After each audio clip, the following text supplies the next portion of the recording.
दोस्तों ESIC act 1948 ठीक है। इस पूरी वीडियो में हम उस पूरे एक्ट को समझेंगे। सबसे पहले एक इंट्रो ले लेंगे जिसमें पूरा हम उसको ब्रीफ करते हुए चलेंगे।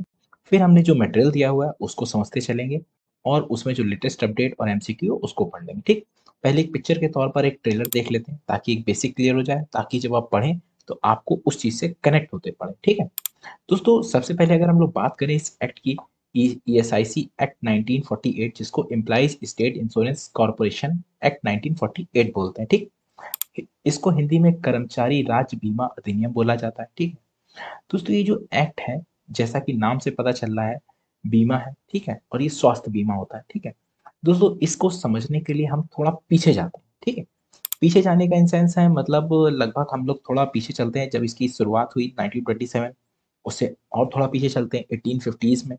दोस्तों ये जो दौर चल रहा था उस समय 1850 के आसपास 1850s में, वो दौर पूरे विश्व में लगभग एक औद्योगिक क्रांति हो रही थी। ठीक है, और जिसमें ब्रिटिश और यूरोपीय कंट्री फ्रंट फुट पे थी और वो उद्योगों को बढ़ावा दे रही थी।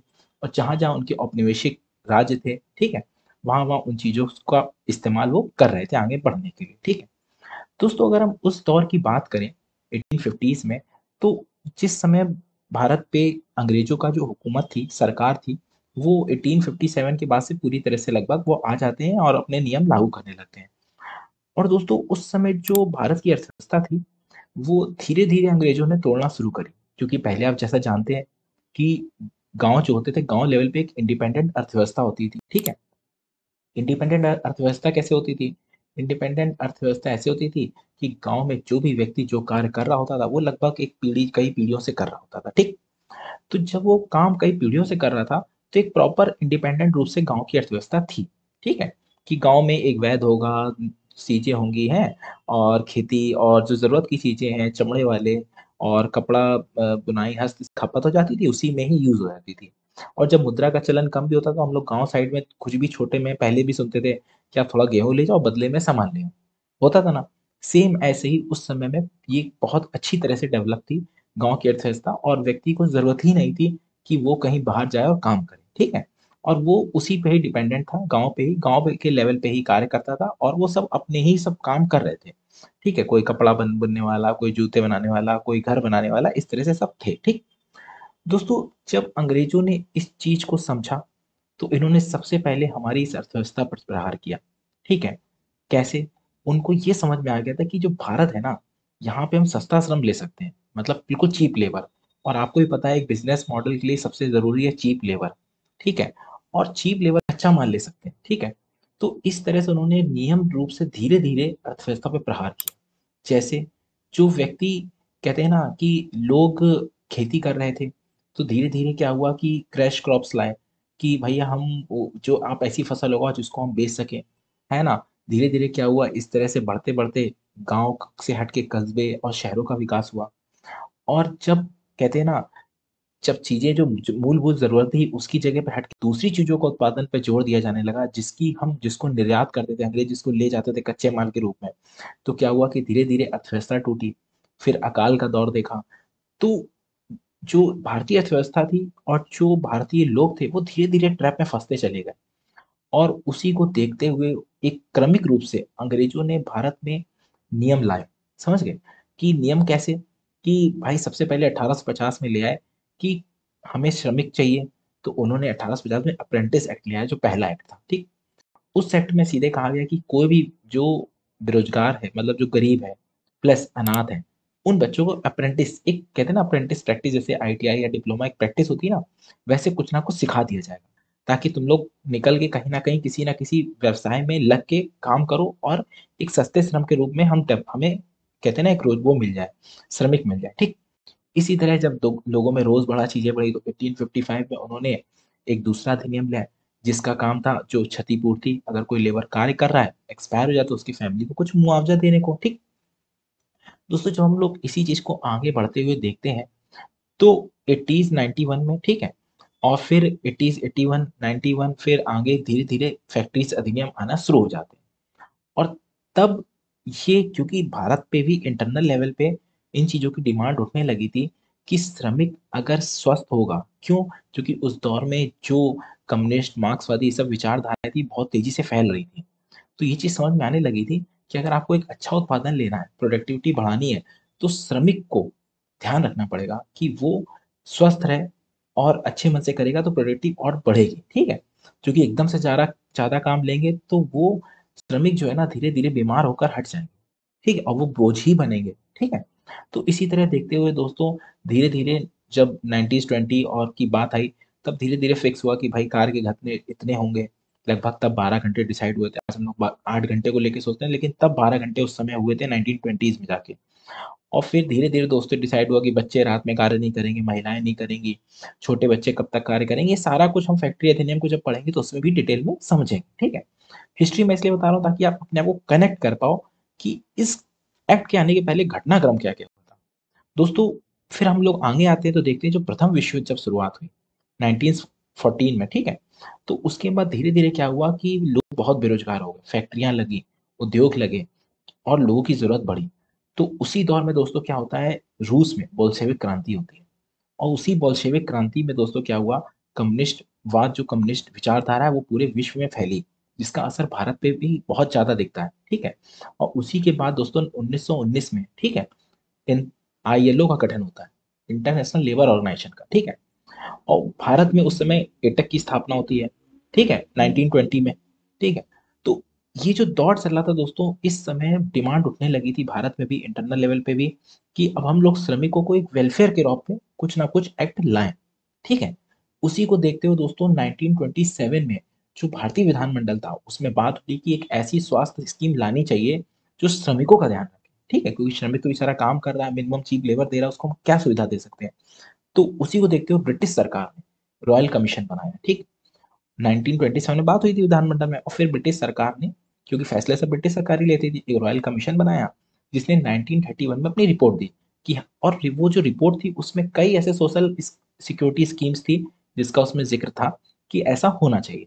और फिर ये वार्ताओं का दौर और चीज़ों का दौर चलता रहा और 1943 में अंबेडकर जी थे, उन्होंने की अध्यक्षता में एक कमेटी गठित करी गई, जिन्होंने 44 में अपनी रिपोर्ट दी और उसी के बाद 1948 में ये एक्ट बनकर लागू हुआ, ठीक? तो दोस्तों ये पूरा का पूरा बैकग्राउंड इसलिए बताया है, ताकि आप एक्ट को पढ़ने के समय उस हिस्ट्री को भी ध्यान रखो, ठीक? अब हम लोग इस एक्ट की बेसिक चीज़ समझ लेते हैं, फिर हम इस पूरे एक्ट को पढ़ेंगे, ठीक है?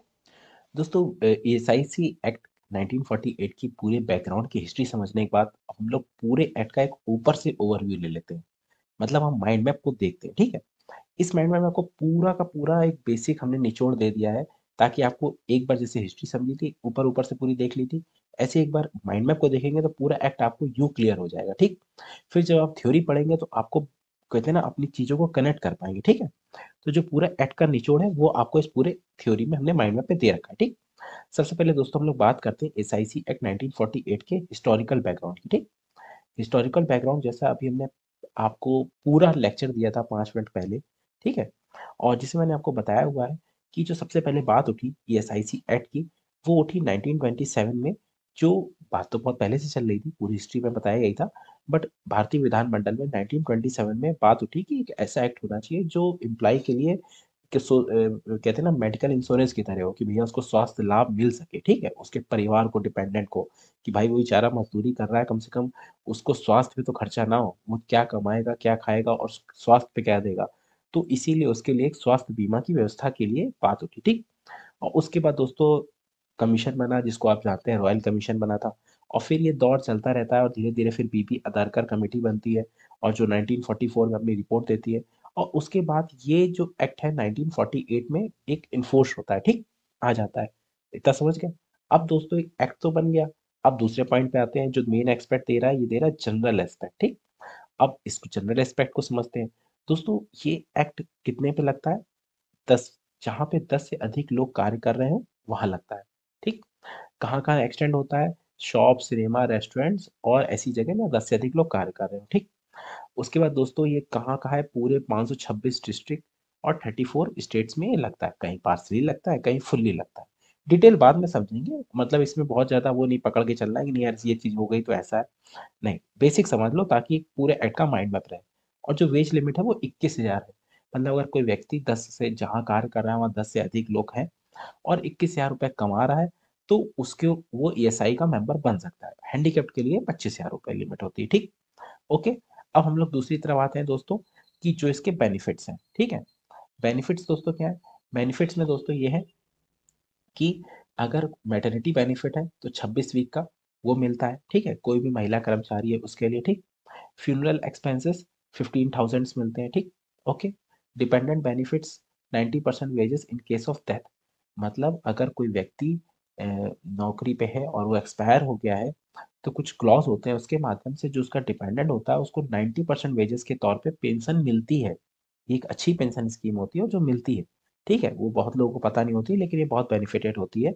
बट उसमें जो क्लॉज लगते हैं वो फिलफिल होने चाहिए, ठीक। ओके। और हैंडीकैप और इंजरीज में भी ये 90% है, ठीक। अगर आप बीमार पड़ जाते हैं, ठीक है, तो आपको 70% वेजेस मिलती है 90 दिन के लिए, 91 डेज के लिए, ठीक। ओके। और अगर जो आप बीमार हैं या कुछ है आपके परिवार वाले, तो उनको भी कवर मिलेगा मेडिकल इंश्योरेंस का, ठीक है। समझ गए? अब दोस्तों जो इसका कंट्रीब्यूशन है और कवरेज है वो देखते हैं, ठीक है। दोस्तों इसमें ये कह रहा है कि जो आपका शेयर होगा वो 0.75% होगा और एम्प्लॉयर का 3.25%, समझ गए?